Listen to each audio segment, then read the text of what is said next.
I want to start out by telling you about a period of time in my life when I started dancing burlesque.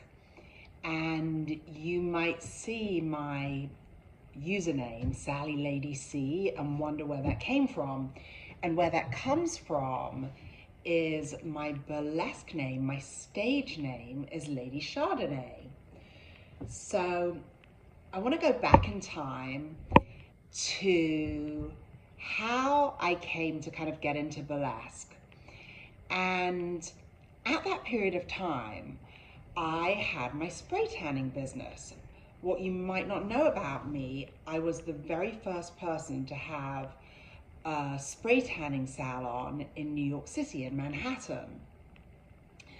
And I had actually gotten the idea when I was traveling in England. I was at a ballroom dancing competition.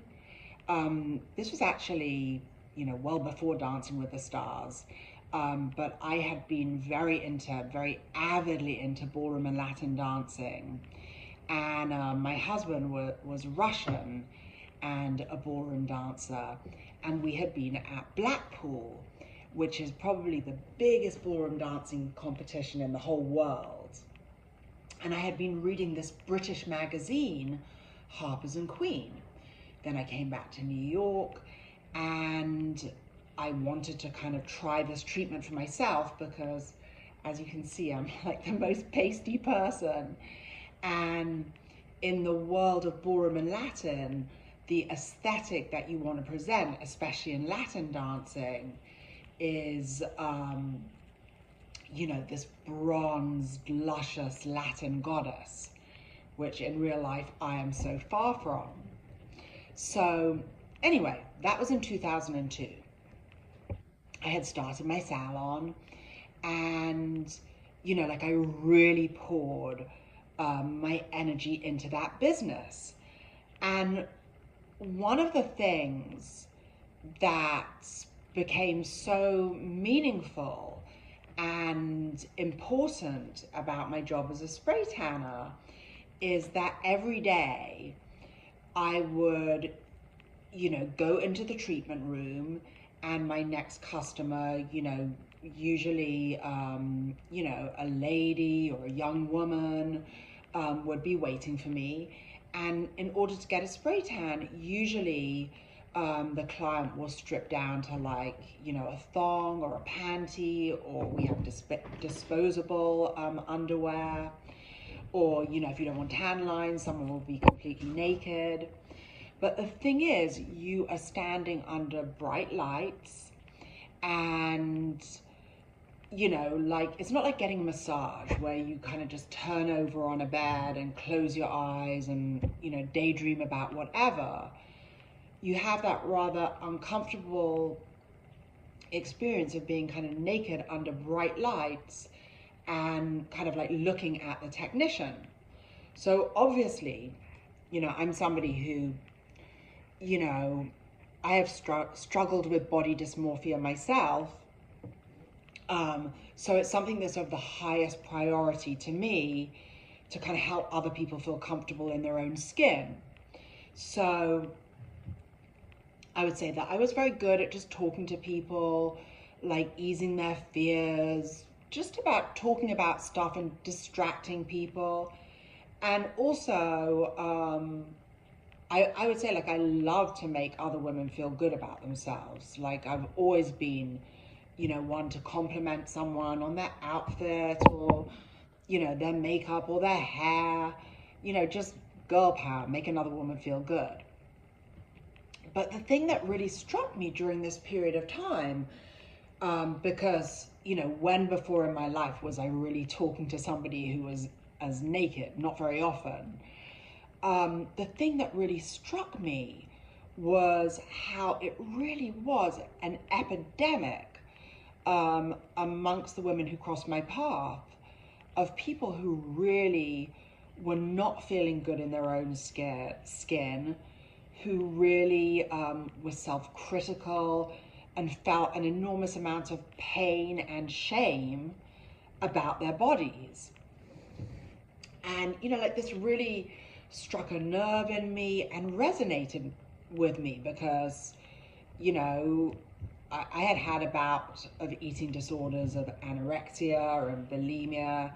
And as, you know, a teenager, actually up until the time in my early 30s when I had my kids, you know, I had really been somewhat crippled by body dysmorphia myself. So around this time that I was, you know, in my spray tanning lab, in my salon, like talking to all these women, I had met this wonderful, beautiful burlesque performer whose name was Kitty Cavalier. I had met her through one of the women's communities that I'm part of, and I had seen her perform at some live events, and because I was so captivated, I went, whenever I saw it advertised that Kitty Cavalier was performing, I would go out and watch her dance. And I was truly enthralled by the world of burlesque. And I think what it was that burlesque was a world where all different kinds of femininity and womanhood were celebrated. It was a very different view of beauty than, you know, you would see in the mainstream media. You know, there could be curvy women. There were women of every different shape, size, color. You know, women of different ages were celebrated. And there was really kind of like a reverence for the female form in all its different presentations. And to me, this was just so powerful. And, you know, kind of, it's funny because like I love to dance. And actually at that time, I did already have a dance troupe, but the dance troupe that I had was more kind of like, we would do kind of like Broadway style numbers.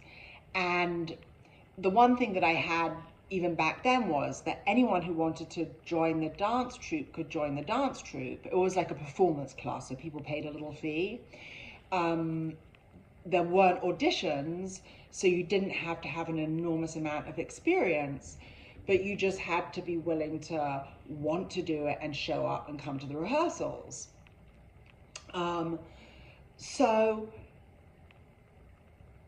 what happened around that time is one night I had a dream, and the dream had me, I mean, this was so weird because this was the time that Groupon was kind of like just kind of hitting the airwaves. I literally had this dream that said to me, Sally, you are going to create a dance exercise workout that is called Burlesque Bikini Boot Camp, and you are going to sell it on Groupon. And the whole point of this workout is just to have women move and dance and be flirty and feel sexy and love the body that they're in right now. So I had this very, very clear directive in a dream. And I love the part that I got the name of it and that I was supposed to sell it on Groupon. And so at the time, because Kitty Cavalier was the only person that I really knew in this world, I went to Kitty and I said to her, hey, listen, I had this dream. Would you, you know, care to hop on board and kind of help me get this started? And so, you know, Kitty and I, you know, we went into the studio, we started creating routines, and kind of funny enough, even at the very beginning, my very good friend Teresa, who's an incredible dancer, former ballerina, she was there kind of, you know, as the third person, helping get this thing off the ground. And later on, it turned out like Kitty had her own burlesque brand. She went her own separate ways, though to this day we're still great friends. And Teresa and I were the ones that actually really kind of put in the work behind Burlesque Bikini Boot Camp. But anyway, I guess my point is that I got into burlesque not because I wanted to strip. Like, it wasn't that I was like, ooh, woohoo, it's so empowering to strip. It was because that in burlesque, I identified a world where women were allowed to be womanly. All different types of womanhood were embraced. And so, you know, we started Burlesque Bikini Boot Camp, and, you know, our classes were sold on Groupon. They were very active, very lively. And pretty soon, my partner Teresa and I, her stage name is Pink Champagne, we started a performance troupe for our students. And this is where the piece about kind of creating your alter ego comes in. Because when you first learn to dance burlesque,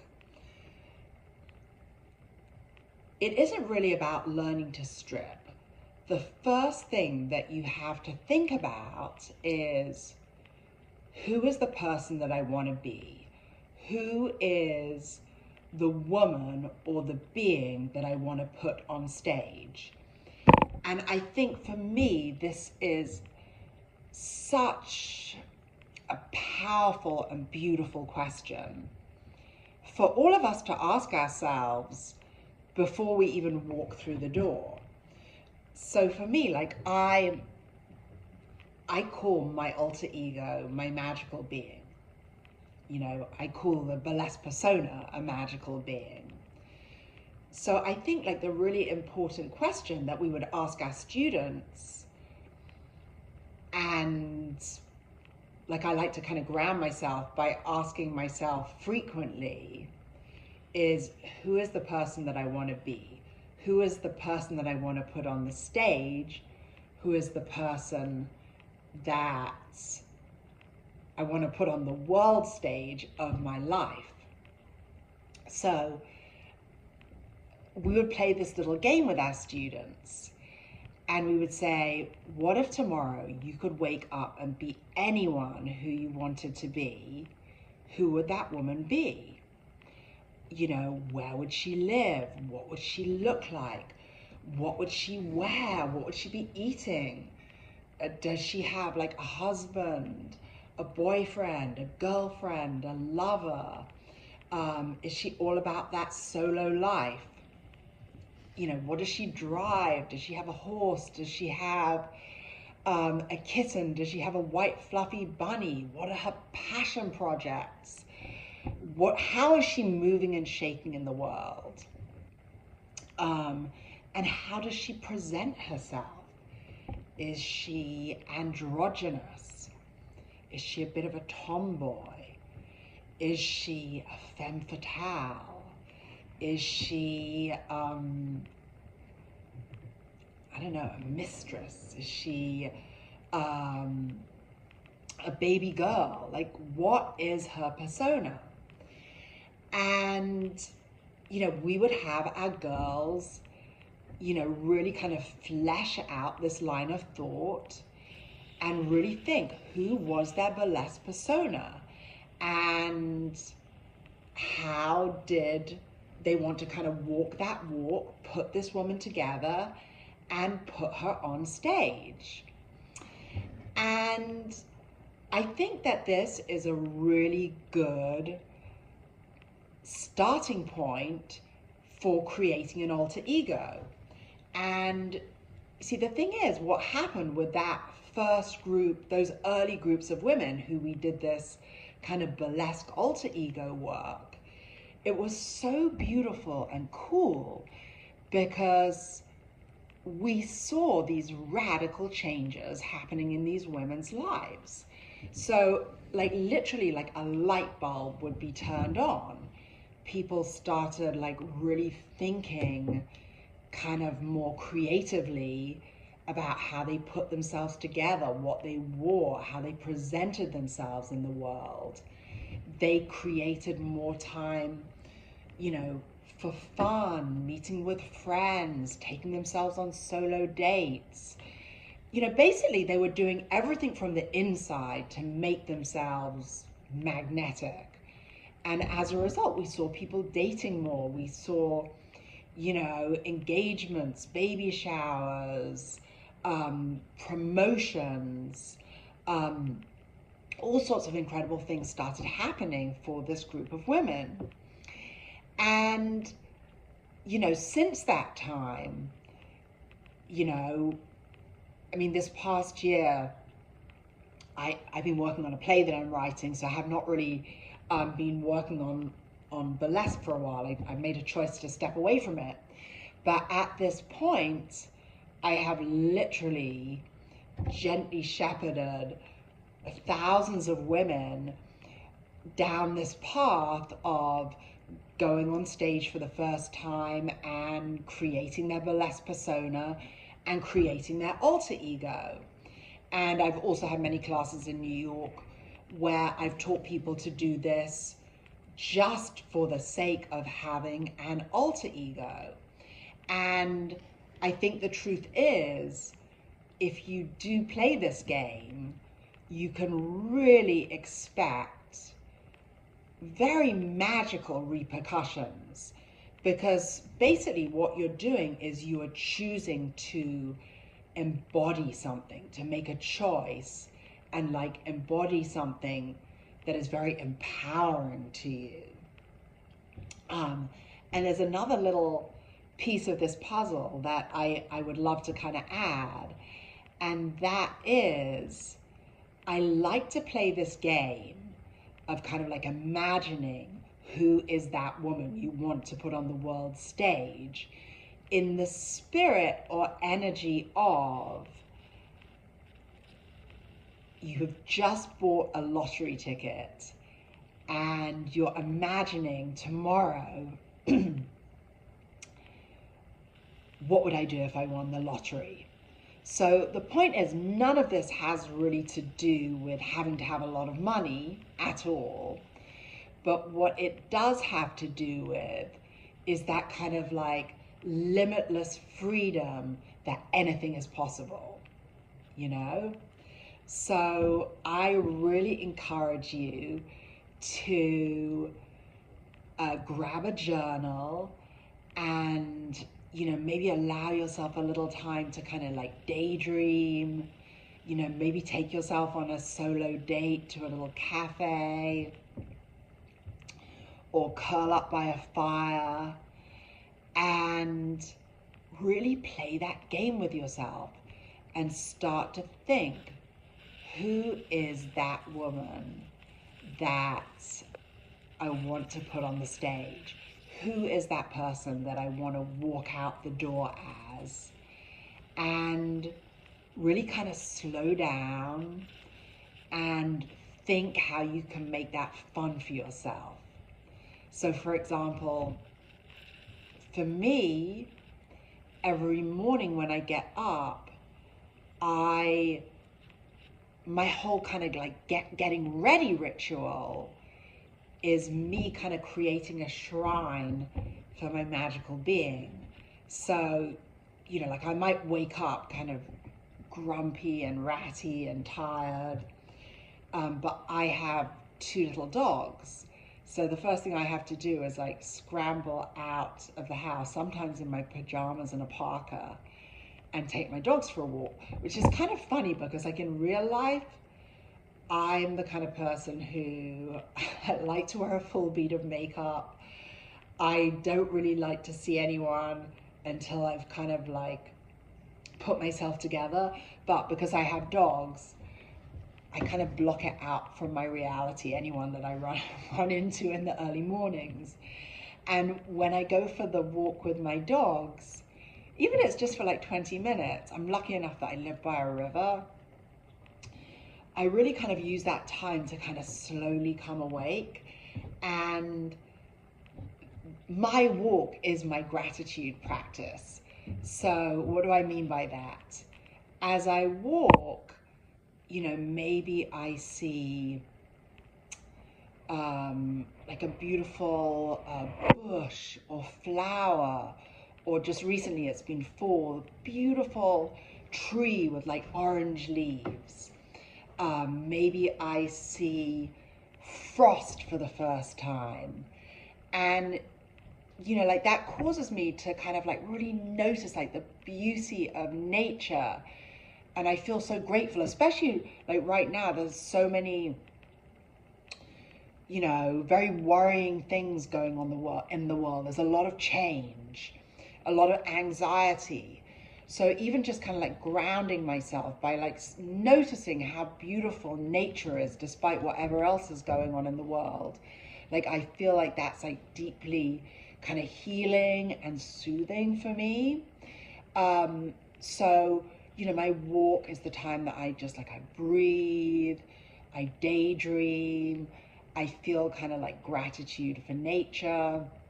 Then I come back to my house, I feed my dogs, I make my coffee, and then I go and I take a bath. And my time for me is, you know, when I take a little bath and I choose my magical being outfit for the day and I put on my makeup. Like, I honestly feel that I'm stepping into drag. Like, I literally am putting on my kind of, my showgirl persona, my who do I want to walk out the door as persona. So for me, that whole experiences of taking my doggies out, even like tidying my home and kind of like lighting a candle, like that's really important. It's kind of like creating a sacred space, and then kind of leading into that whole thing of just kind of like the girly bath, the getting dressed up, putting on the lipstick, spraying on the perfume. It becomes kind of like a sacred moment of transition in my day.